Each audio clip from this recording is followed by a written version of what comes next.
kita sebagai pemuda ini jangan pernah berhenti untuk bergerak.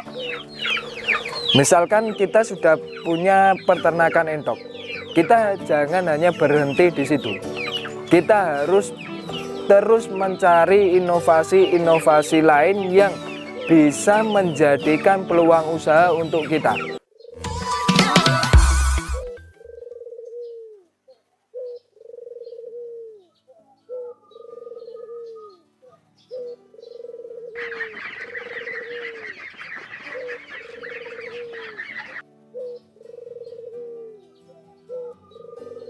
Bismillahirrahmanirrahim. Assalamualaikum warahmatullahi wabarakatuh. Kembali lagi bersama kami di channel Pemuda Berdikari. Kali ini kita akan membahas tentang peluang-peluang usaha yang bisa kita lakukan di wilayah perkampungan atau pedesaan. Sebagaimana yang teman-teman ketahui bahwa sebelumnya saya beternak entok, dan untuk saat ini saya akan membahas atau akan bercerita tentang usaha baru atau inovasi usaha baru yang saya lakukan, yakni beternak bebek pedaging. Untuk kali ini saya hanya ingin bercerita tentang bagaimana saya kok memilih bebek pedaging, bagaimana awalnya, kemudian bagaimana proses saya melakukannya. Karena bebek pedaging ini mungkin perawatannya tidak berbeda jauh dengan beternak entok.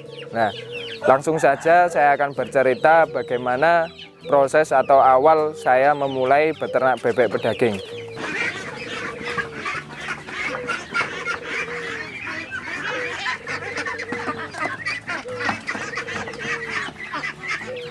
Nah, awal mula saya beternak bebek pedaging ini, saya tertarik dengan dengan membuka peluang usaha baru di saat pandemi. Jadi dengan beternak bebek pedaging ini saya berharap bisa memberikan pemasukan bagi saya dan bagi keluarga saya dalam waktu yang lebih singkat dibandingkan dengan beternak entok. Karena bebek pedaging yang saya rawat ini umurnya sekitar 40 hari sudah bisa dipanen. Nah, dengan waktu yang relatif singkat ini, kami harap bisa memberikan sedikit pemasukan bagi keluarga kami dan juga bisa memberikan paling tidak kegiatan bagi saya sendiri. Karena dalam masa pandemi ini banyak sekali kegiatan-kegiatan yang biasanya saya lakukan menjadi terhalang.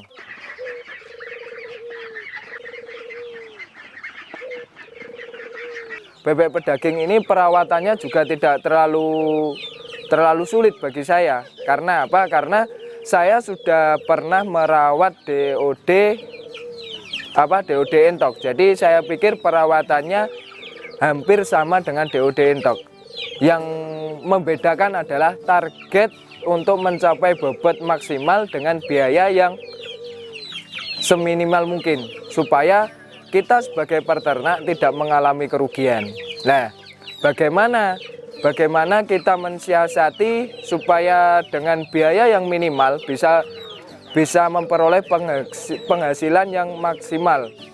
Paling tidak kita tidak mengalami kerugian dalam beternak.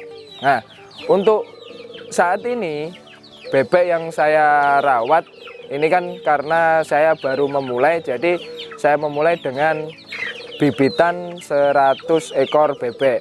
Nah, alhamdulillah sekarang bebeknya sudah berumur sekitar 30 hari dan kemungkinan 5 hari lagi sudah bisa dipanen. Untuk kisaran bobot rata-rata bebek yang saya rawat sudah bobot 1 kilo 3 on sampai 1,8.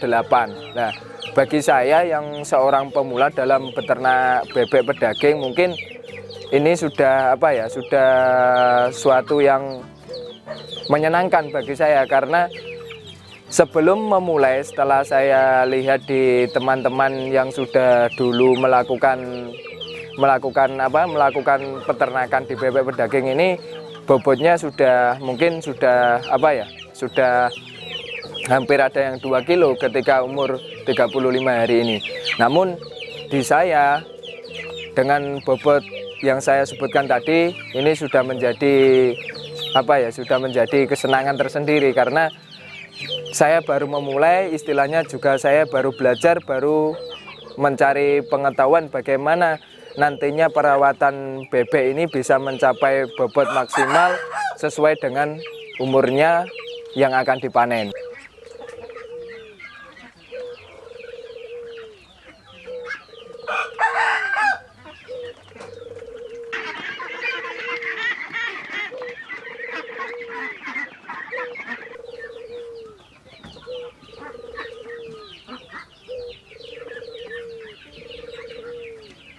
Nah, untuk kandang di sini mungkin seperti yang teman-teman ketahui, mungkin kandang ini juga kandang yang kita buat konten waktu saya berternak entok. Nah, ini emang kandang yang dulu kami gunakan untuk apa? Untuk ternak entok. Namun saat ini kami membaginya.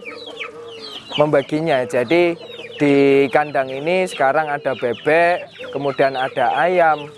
Untuk entoknya saya pindahkan ke kandang yang satunya. Jadi walaupun saya membuka peluang usaha baru atau membuka usaha baru di peternakan bebek pedaging ini, namun saya tidak meninggalkan perintis atau usaha yang pertama kali saya lakukan. Karena apa? Bagi saya usaha yang pertama kali saya lakukan itu adalah maskot. Jadi sampai kapanpun tidak akan saya hilangkan. Jadi akan tetap saya pertahankan, dan kalau bisa saya akan terus membuka peluang usaha-usaha kecil skala rumahan, yang mana hal itu bisa saya lakukan di wilayah sekitar rumah saya. Nah, mungkin untuk kelas peternak bebek pedaging di tempat saya ini mungkin tidak seperti kandang-kandang di peternak-peternak yang lain. Karena apa? Di tempat saya ini kandangnya masih sangat belum memenuhi standar kalau menurut saya. Dan insya Allah setelah panen ini akan saya lakukan perbaikan dan perluasan sedikit demi sedikit dengan bahan dan modal yang secukupnya dulu. Jadi kami juga masih berproses mulai dari pengembangan peternakan sendiri, mulai dari kandang dan seisinya nanti. Nah, mungkin bagi teman-teman menganggap bahwa ini sudah tidak beternak entok, jadi pindah ke bebek. Mungkin seperti itu, tapi saya tidak. Beternak entok juga saya masih lanjutkan. Untuk beternak bebek ini adalah usaha baru yang saya geluti. Jadi semuanya tetap bisa berjalan dengan masih mempertahankan peternakan yang lama dengan membuka peternakan yang baru.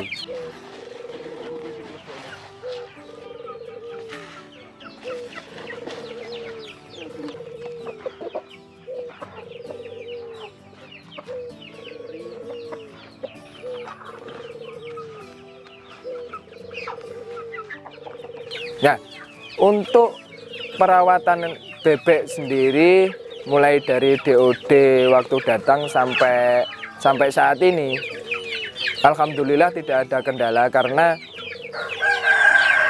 karena saya sudah terbiasa merawat entok. Jadi untuk bebek pedaging ini, setelah saya pahami dengan berjalannya waktu, yang terpenting adalah kecukupan air minum, kemudian kecukupan makanan. Jadi makanan untuk bebek ini jangan sampai telat.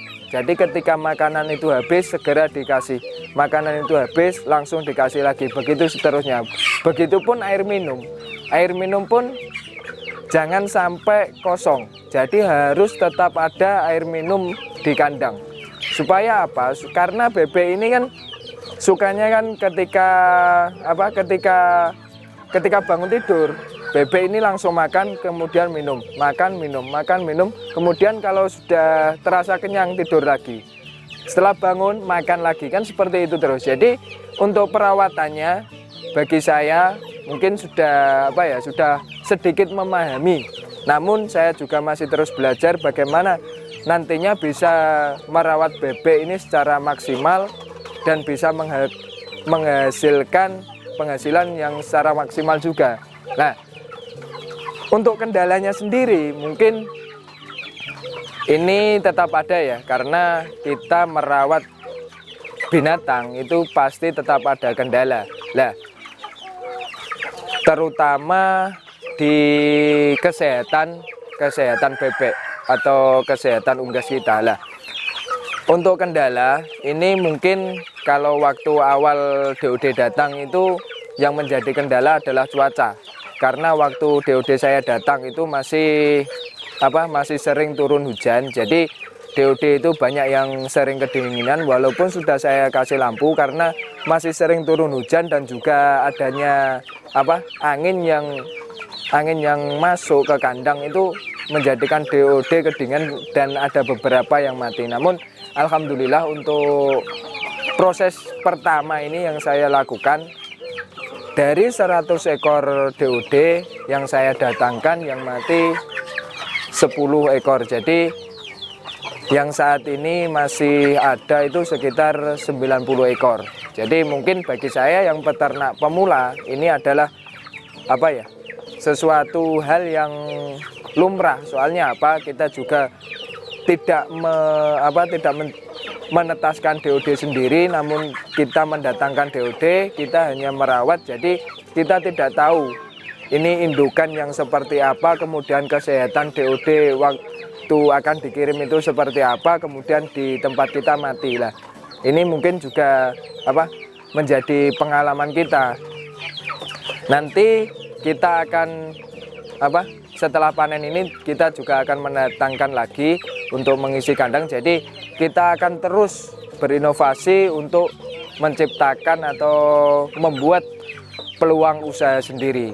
Nah, untuk pemasarannya bagaimana? Karena ini kan di lingkungan pedesaan, jadi untuk pemasarannya kita ini bekerja sama dengan supplier DOD. Jadi nanti ketika panen bebek ini akan diambil oleh supplier DOD dengan harga yang sudah ditentukan. Namun untuk saat ini saya pikir harganya masih standar ya, tidak terlalu murah, namun masih standar dan juga masih berimbang dengan harga pakan yang saat ini. Nah, untuk umur saat ini kan sudah 35 hari. Jadi mulai dari umur 1 hari sampai sekarang ini sudah menghabiskan pur berapa, Mas? Jadi untuk saat ini saya sendiri sudah menghabiskan pur sekitar 5 karung atau 5 sak. Jadi mungkin sampai panen nanti akan menghabiskan 6 sak atau 6 karung. Jadi ini adalah ukuran standar yang biasanya dipakai oleh teman-teman peternak yang lebih dulu daripada saya, bahwa 100 ekor DOD itu sampai panen akan menghabiskan pur sekitar 5 sampai 6 sak atau 6 karung. Nah, saya juga masih mengikuti apa yang disampaikan oleh teman-teman peternak yang lebih dulu, dan saya juga masih terus belajar bagaimana tentang perawatan bebek pedaging ini. Nah, untuk itu kita harus tetap semangat untuk memperhatikan dan terus belajar bagaimana perawatan bebek ini nantinya mulai dari DOD ketika datang sampai panen bisa tetap sehat dan juga bisa tetap maksimal pertumbuhannya. Kita juga harus terus belajar apa saja yang harus kita lakukan, kita terus belajar. Nah, mungkin untuk kali ini itu yang bisa kami bagikan, bahwa kita sebagai pemuda ini jangan pernah berhenti untuk bergerak. Misalkan kita sudah punya peternakan entok, kita jangan hanya berhenti di situ. Kita harus terus mencari inovasi-inovasi lain yang bisa menjadikan peluang usaha untuk kita. Nah, khususnya untuk apa ya, paling tidak bisa sedikit membantu meringankan atau memberi pemasukan bagi diri kita sendiri ataupun keluarga kita. Jadi terus bergerak, terus berinovasi, dan yang paling penting adalah kita harus tetap produktif. Karena apa? Untuk saat ini pemuda yang dibutuhkan, terutama pemuda yang dibutuhkan di Indonesia ini adalah pemuda-pemuda yang produktif, yang bisa menghasilkan, baik itu menghasilkan peluang usaha sendiri, penghasilan sendiri, itu yang dibutuhkan. Jadi kita tidak terpaku pada lowongan pekerjaan. Nah, jadi selain itu kita juga tidak pernah tahu jalan rezeki kita itu ada di mana. Jadi kita harus terus mencari sampai nanti ketika waktunya pas dan jalan yang sudah kita lalui itu pas, maka disitulah jalan rezeki kita akan datang. Nah, terima kasih. Mungkin untuk pengalaman kali ini cukup itu. Kita ketemu di konten-konten selanjutnya. Tetap semangat, terus bergerak, terus berinovasi, dan tetap produktif. Demikian dari kami, dari Pemuda Berdikari. Salam berdikari, kreatif, inovatif, dan produktif. Wassalamualaikum warahmatullahi wabarakatuh.